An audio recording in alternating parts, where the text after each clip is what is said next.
Today we're talking about what to do when you're the bad guy in somebody else's story. You as an INFJ become the villain. You as an INFJ have become somebody who's done something so bad that the other person really feels like you're that bad guy, you're that person, there's nothing good about you. And on top of that, we feel that too. It really hits us. There's a lot on cancel culture currently, and I watched a video recently where it was like, okay, if the entire, let's say, society really has it out for you, it can be really hard because you confront it with fears that you were carrying within yourself, and you have all of these questions of, did I really do something wrong? What do I believe is right and not? And for us INFJs, it really more comes down to particular people. Before we go deeper into this, remember you can download the free poster on the 5 pillars to an INFJ epic life. It's the basis to our bootcamp. It helps INFJs to get to the place that they want to be, make the difference that will really turn your life around so you feel like you're living an INFJ epic life. The link is in the description. And if you want some more one-on-one help, you can work with me privately. You also find all the information in the description. I have experienced in my life the biggest shift, the biggest transformation of my life, the reason why I started this journey, this channel, all of that, because of one person who just thought I am the worst person ever. I was selfish. I just did everything that I wanted to do, wasn't paying attention to their feelings, and it really hit me really hard. And this is something I experience with INFJs all the time, so this isn't just something that concerned me, but it's also something that nowadays I get in positions where people feel like I'm the bad guy, I'm the villain in their story, and I can handle it much better. Because in the end, why are we so upset over it? The same thing about cancel culture. And we're not talking about is it justified or not, right? The point is just for some people who are probably more extroverts, having an external, maybe more distant judgment is way harder than for an INFJ it can be if there's this one person we care about most, one person who we want to, impress, or somebody who we feel like we have a connection with, and they could finally understand us, and then that person looks at us as if we did something wrong. We as INFJs are used to people thinking we are weird, we are just out there, we are not like everybody else, and we've learned to deal with this. But one of the things that is really hard for many INFJs to digest is this question of, am I a good person? And how do I deal with other people thinking that I'm not? Where really is that benchmark that I can orient myself around? I mean, there's a reason why we're considered, if we have some kind of difficulties or we're not very healthy, we lean towards codependency. In a lot of ways, it is because we care more about other people's problems than they care about it themselves. And, it all comes down to the fact that we are very impressionable. We can absorb so much of other people's emotions. We're empaths, all of that. And that entails that we can put ourselves in other people's shoes. We can look at how it could feel like for that other person. Of course, always keep in mind, it is always through our own filter. And we're going to talk about this in the next video because this filter thing can really keep us stuck, and it's a good thing to really look into it. But now let's talk about, what do we do in that situation? How do we deal with that? Because if you're gotten to a point where,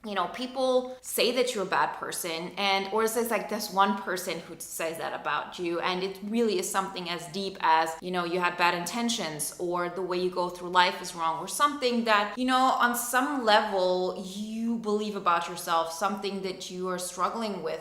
We are so used to in that moment to try to convince the other person that that is not right. And we're not only doing this because we don't want the other person to suffer, or because we want them to understand that we didn't have any bad intentions for their sake. We always have to recognize that in the end, it always comes down to how we feel about something. This isn't because humans aren't altruistic, or INFJs aren't about helping others. It's just very human that we feel those things that really struck a chord in us, because we have all done wrong things in our life that we're not even aware of. Not everything that we do has an effect on us, because it's not a story that lives in our mind. I mean, just imagine you really don't care about what you wear at all, and you don't care about what other people wear. You have no judgment about it, and you say something to somebody like, okay, your pants look like last season, and you didn't even think anything anything of it. That person might at that moment feel like, okay, they really hurt me with this. This was so disrespectful. There's no way why anybody would want to say it in a positive way. And you go through your life and you never think about this. This person has never mentioned it to you. You're not aware of it. It's not your story. So I believe we all have done certain things and,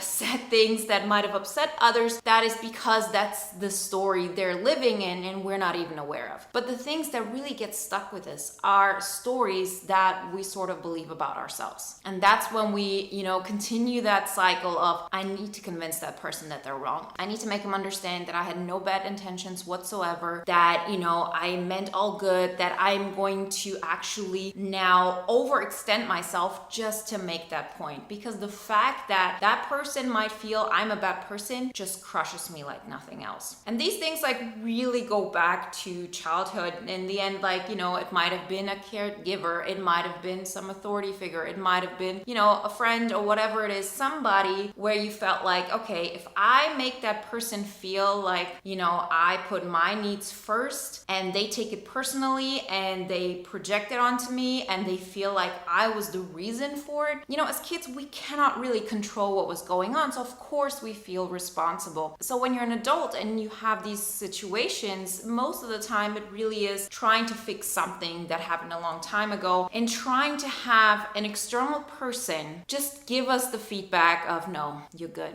You did it all right. You're not that bad of a person. I understand where you're coming from. And we as INFJs get stuck in that place so often because of our empathy, because of the ability to really absorb so much of what's going on in other people's lives. And when you get to this place, it's really a great wake-up call. It really gives you the opportunity to say, wait a minute, I need to change something. Because the truth is that gratification that you're looking for, that validation, you're not going to get it. You might get it from that one person. Okay, maybe that person will understand you, but you will subconsciously evoke something similar in another person and you will, focus on it. Not like that other situation where I told you about the pants, last fashion, you don't care, you forget about it. But if you really cared about it, if there was really a story around it, you would, double ask, you would really look at that you hurt their feelings, you would focus on this and hyper focus on it. And very often we INFJs even go into NITI loops over this because it can just drive us crazy, right? So when you get into the situation, you got to understand you're not going to get that validation. That validation should have come from, as I said, that person that was around you in childhood that sort of evoked this. It might have been a child at your age, not somebody who's necessarily in need to be responsible, right? It doesn't matter who it was or what it was, but the fact is that happened and you didn't get the validation that you needed back then. You didn't get the psychological feeling of you're good, you're safe, you are okay to make mistakes, you're okay to have different opinions, you're okay to make sure that you are good first. And so no matter what you do now, you're not going to get that feeling because deep down there's this belief system somewhere within us, maybe the 5-year-old version of you or that 7-year-old version of you who believes, yes, I am the bad guy. Yes, I am selfish. Yes, I'm not really somebody who deserves to be accepted when I make mistakes, right? It's totally okay for others, but it's not okay for me. And when you find yourself in that situation, the only way to really get out of this is to go through that pain, to recognize, well, I didn't get that thing that I needed. I didn't feel safe. I didn't get the feedback of you're okay. And to sort of really go through it and feel like, okay, the abandonment,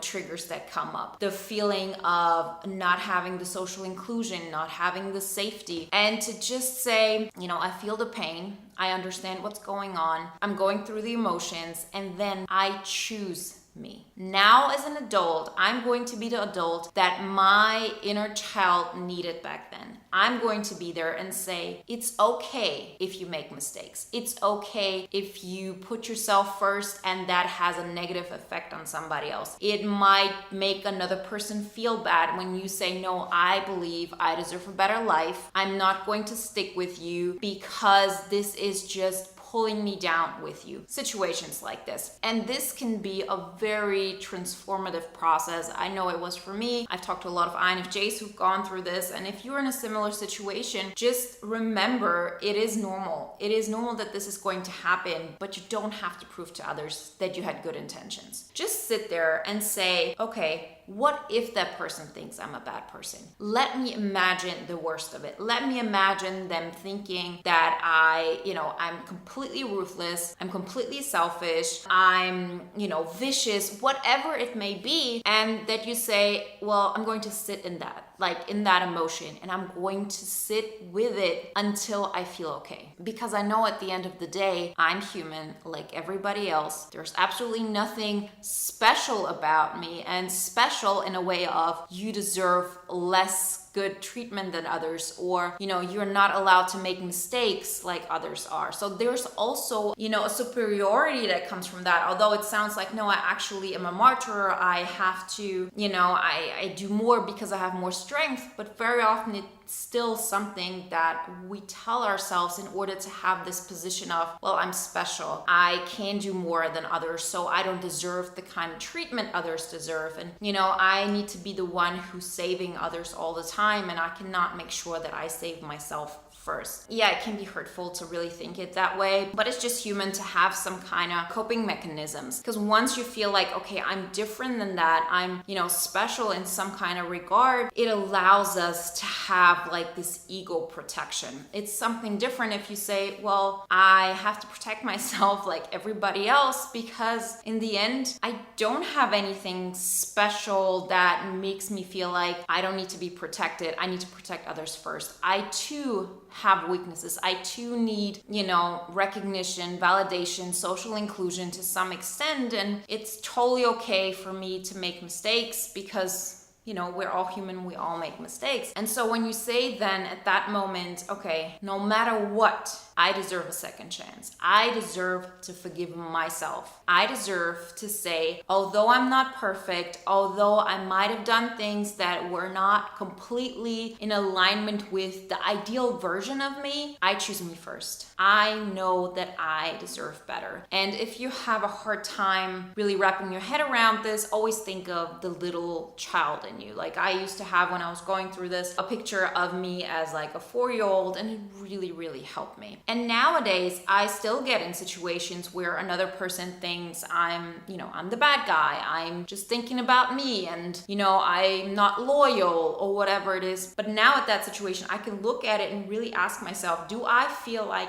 I did something that I regret? And if that is the case, I apologize, I make amends, I get myself back on track. But most of the time I recognize, no, I did what I did because it's the best choice for me. It's the best thing I had to do for me. And I'm okay with the decision that I'm making. And I'm not so involved with what's going on in the other person's mind, how they're feeling. What is it from their perspective? And you might say, well, isn't that the selfish thing? Isn't it all about us INFJs being able to put ourselves in other shoes? But the point is, yes, we're able to do this. This is our default state. What we have to learn is that we actually also take things from our perspective. Why is it so much easier to understand where they're coming from than where you're coming from? You for yourself have to know that where you're coming from has to be the most important thing. It has to be the most prevalent thing, because you need to be okay in order to do good, in order to grow, in order to be,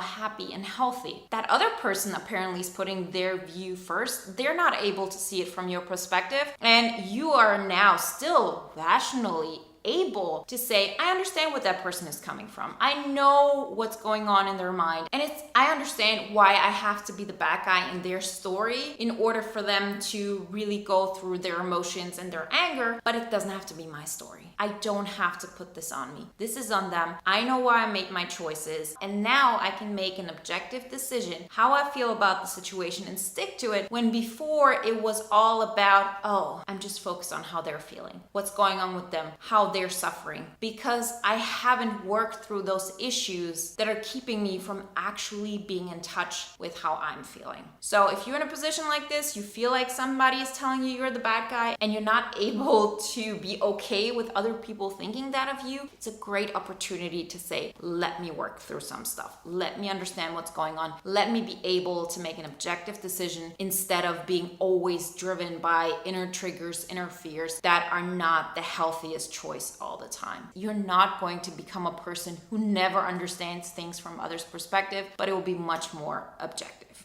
If you want more hands-on help with working through these things, you can work with me one-on-one. You find all the information below. And if you want to watch another video now that is in alignment with today's topic, then watch the video on why the INFJ is so intimidating.